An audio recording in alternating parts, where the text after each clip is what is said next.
Hi BookTube, and welcome to vlog number 2 as we look at Rosemary Ashton's George Eliot, A Life.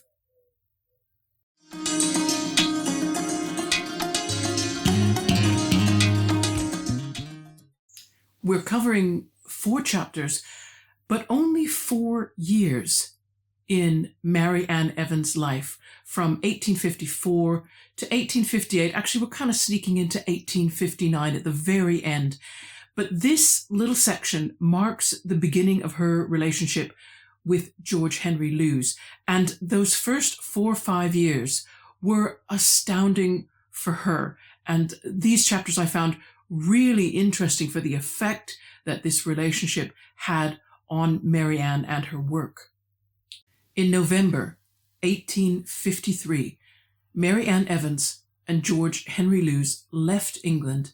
They travelled across Europe, very slowly, leisurely trip, eventually getting them to Weimar. And the reason they wanted to be there was twofold. Firstly, George Henry Lewes was researching a biography of Goethe, and so he needed to be in Weimar to make contact with family members. But secondly, and more importantly, Mary Ann Evans and George Henry Lewes left England so that they could establish their relationship together and get it off to a good footing. And here is where it helps, I think, to distinguish between what continental Europe was like in the 19th century and what England was like. England had some very different attitudes to marriage and relationships and gender roles. I'm not saying that there wasn't traditional attitudes in continental Europe, but when Mary Ann Evans and George Henry Lewes arrived in Weimar, they found themselves fully welcomed by society, even though it was clear they were not a legally married couple. There was no problem with them interacting with both men and women at high levels in society. But the reason they had to leave England was because this would not have been the case for them in London. And so they needed and decided to take some time away from England so that the first months of their relationship, they could enjoy each other's company without that additional stress. A bit of a digression, though, before we go on and talk about their time in Weimar. And this is addressed to Joseph Francis Burton, who emailed me a comment because YouTube keeps doing something very, well, I don't like it, to his longer comments. It keeps eating them instead of saving them so I can read them. I do like longer comments, in case anybody is thinking, no, I love it when people get into details. And if you're worried about what YouTube might do to your longer comments and you want to make them, you will find on my channel page an email address that you can use to reach me. So please don't feel afraid. I do check that regularly now. I wasn't so good at the beginning. I just wasn't used to the idea that people would even want to send me emails, but I do check that address out now and again, and I use it strictly for my YouTube channel. So go ahead and if you do have a longer comment and send it. But Joe quizzed me. He gave me a brain teaser, which was cool. I enjoy that. And he asked me, what is the only thing published in George Eliot's lifetime that was attributed to her real name? And of course, we could argue what is her real name, because of course her baptism name was slightly different than the name she used for herself in London. But for all intents and purposes, some form of Mary Ann Marian Evans, I would count myself. I still think that would be legally appropriate, I guess. Now, I had a guess. I had a couple of guesses. One guess I disproved before while I was submitting it. And then there was another guess, but Rosemary Ashton in chapter 5 makes her own claim to that. So I'm going to read now from page 109, where it says that in July, this is in 1854, when Chapman published The Essence of Christianity. This was a work that George Eliot had written. And Rosemary Ashton says that The Essence of Christianity was the only work to have the name Marian Evans on the title page. Now, I disagree. There was a couple of years later in 1856, there was a reedition of her translation of Strauss's Das Leben Jesu. And that on the inner title page does say it is by Marian Evans. So it may be that there is more than, well, there may be more than two. Be interesting to know. Anyway, thank you, Joe, for that. I really enjoyed doing that little brain teaser. If it's okay, in fact, I'd like to add a little brain teaser of my own to all of you. Which of Charlotte Bronte's novels did Eliot enjoy and admire the most? There you go. Answer in the comments if you would like. And then obviously I'll be giving you Rosemary Ashton's answer. I had no idea until I read chapter 5 and she happened to comment on it.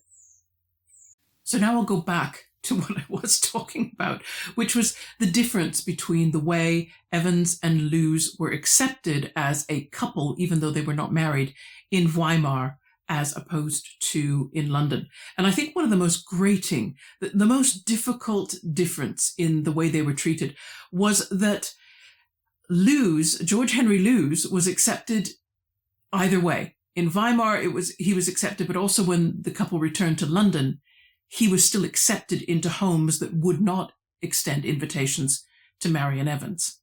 And that was awful. Whereas in Weimar, it was right up to the highest echelons of society. Marianne Evans and George Henry Lewes met Princess Caroline Zuszane-Wittgenstein. And of course, she was living at that time with the composer Franz Liszt, and that was perfectly acceptable. The couple met Clara Schubert, they met Anton Rubinstein, and of course, George Henry Lewes needed to meet Goethe's daughter-in-law, Ottilie, as part of his research. And again, they went as a couple to these places and were accepted as a couple. Whereas in England, they almost had to become split up. George Henry Lewes could go to any house that he had previously been able to go to, but not Marian. And when Marian and George Henry Lewes were visited, they were visited only by men. Very, very few women would go visit. The men would go but not take their wives if they were married. And there were only a very few radical women like Marian Evans herself who would venture into the house. There were social consequences. Yes, honest to goodness, there were social consequences that applied to Marian Evans interacting with other women that didn't apply to George Henry Lewes. The hypocrisy, I leave it with you, right? I don't need to explain it. It's obvious. There was, to be fair, some concern amongst friends of both George Henry Lewes and Marian Evans that George Henry Lewes might tire of this liaison, that this was just something he was doing for his own enjoyment, but he would perhaps leave Marian Evans. And of course, socially, that would really leave her in a bad place. But the couple, apart from some letters which came to them in Germany, which gave them worrying news about family and friends reacting to their leaving, they seem to have had a fantastic stay. They both worked together on George Henry Lewes' Life of Goethe, and Marian began an English translation of the English philosopher. He's not an English philosopher, of the philosopher Baruch Spinoza and his work Ethics.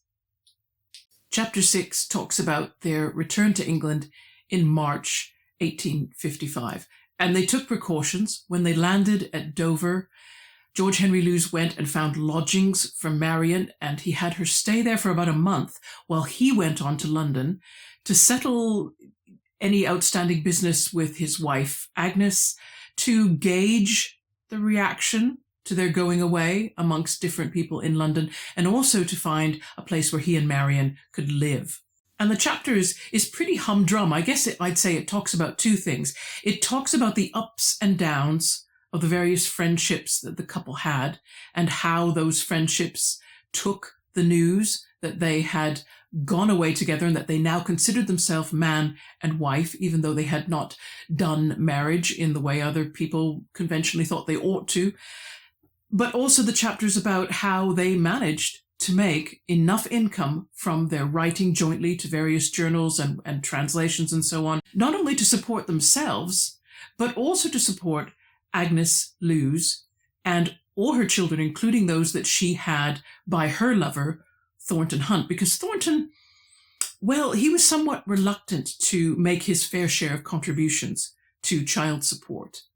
Chapter 7 is the chapter I was really waiting for, and I imagine most people who love George Eliot's writing will be waiting for is, when is she going to start writing fiction? And it is this chapter that covers her first attempts. But you have to start with a piece that she wrote shortly before she began writing fiction in October 1856, when she wrote an article titled, and it appeared in the Westminster Review, and it was titled Silly Novels by Lady Novelists. And many of you who know George Eliot will be familiar with this article. Ashton quotes it, and I'm going to quote her quotes and her her comments. Marian Evans first. Silly novels by lady novelists are a genus with many species, determined by the particular quality of silliness that predominates in them, the frothy, the prosy, the pious, or the pedantic. But it is a mixture of all these, a composite order of feminine fatuity, that produces the largest class of such novels, which we shall distinguish as the mind and millinery species. And then Ashton says, in such novels, the heroine is typically an heiress with a lord, a clergyman, and a poet vying for her love, and she is a paragon. And then she goes on to quote Evans again, saying, her eyes and her wit are both dazzling. Her nose and her morals are alike free from any tendency to irregularity. She has a superb contralto and a superb intellect. She is perfectly well-dressed and perfectly religious. She dances like a sylph and reads the Bible in the original tongues.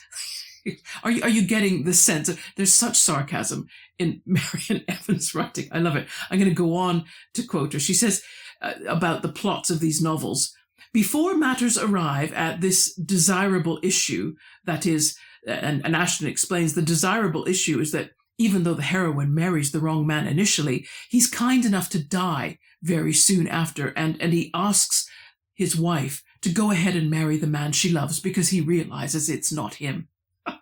And Evans goes on to say in the article, before matters arrive at this desirable issue, our feelings are tried by seeing the noble, lovely, and gifted heroine pass through many mauvais moments. But we have the satisfaction of knowing that her sorrows are wept into embroidered pocket handkerchiefs, thank goodness for that, and that her fainting form reclines on the very best upholstery, and that whatever vicissitudes she may undergo, from being dashed out of her carriage to having her head shaved in a fever, she comes out of them all with a complexion more blooming and locks more redundant than ever. I wonder if she means redundant or abundant. I must look that up. I was thinking redundant. Okay. Anyway, I'm digressing, but you get a flavor of this.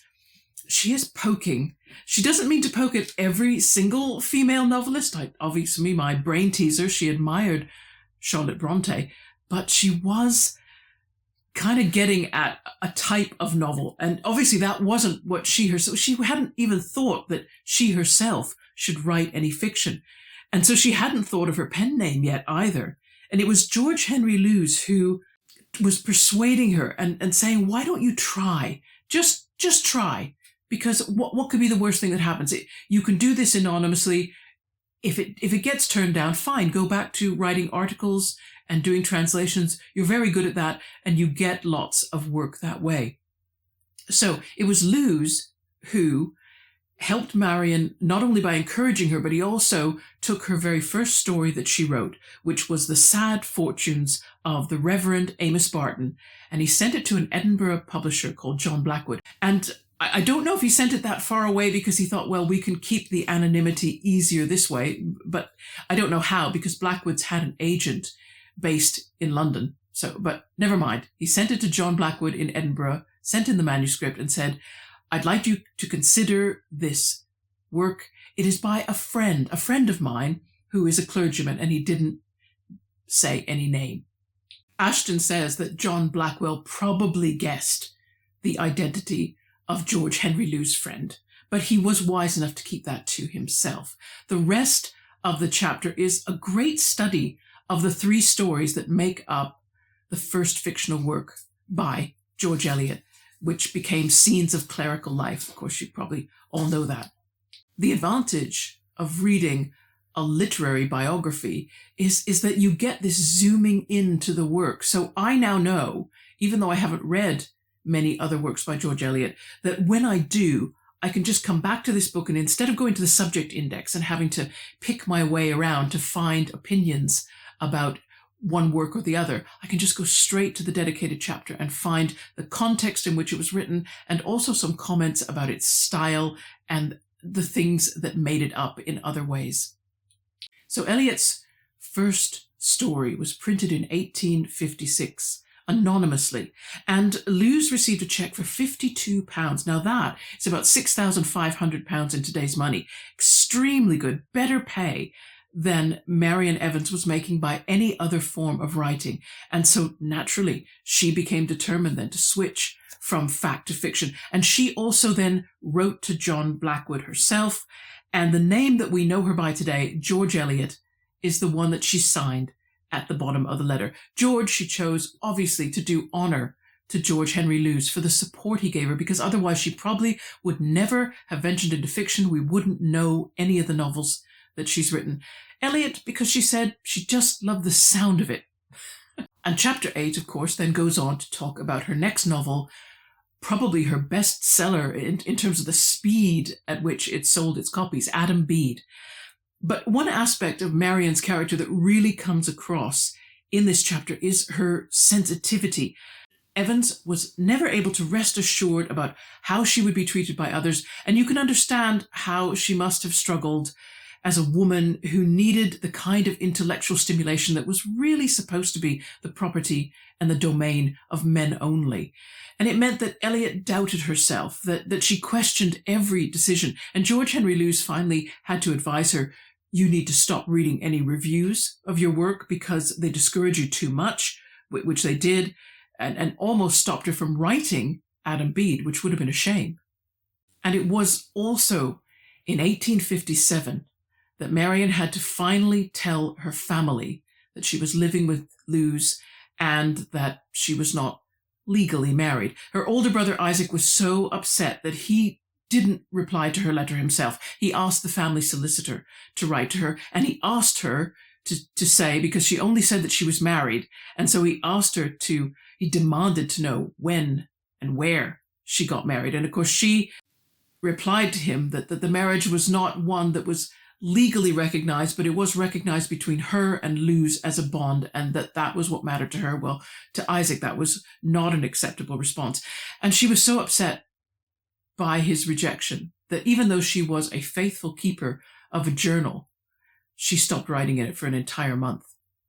And sensitivity explains why she tried to retain this secret identity as George Eliot, even though more than one person from the Nuneaton area wrote to Blackwell's or wrote letters to national newspapers saying, hey, I know the identity of George Eliot. It's this clergyman here or this person here.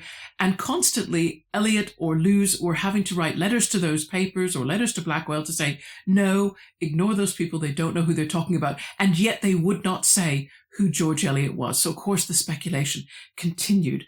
Herbert Spencer, do you remember, Marian's former, I don't know whether we can call him lover. At any rate, she had a certain involvement with him for a few months, and from him she met George Henry Lewes. Well, poor Herbert Spencer was actually cornered in the Garrick Club in London, and someone asked him point blank, is Marian Evans George Eliot? And of course Spencer knew, and he admitted to the truth.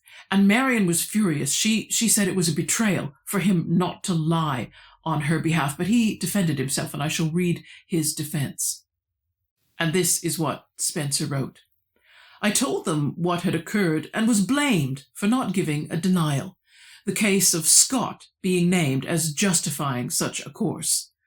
Leaving aside the ethical question, however, a denial from me would have been futile. The truth would have been betrayed by my manner, if not otherwise. I have so little control over my features that a vocal no would have been inevitably accompanied by a facial yes. But it all came good. The end of chapter 8 talks about the phenomenal sales for Adam Bede. The first print run of 2000 sold out in 6 weeks. The second edition sold out less than 2 months later. And a fourth edition came out a third edition came out not long after that. Before the publication year was finished, 15,000 copies had sold. Queen Victoria read the novel and mentioned it in a letter, correspondence to her daughter Vicky, who was then living in Germany. And it became inevitable that the true identity of George Eliot had to be made public. And so I think that's why I stopped at the end of chapter 8, because I think now going forward, we are going to have to deal with, and Ashton will help us to understand, how Marian Evans dealt with being celebrity as a writer. And that's it, everybody. That is the end of this vlog.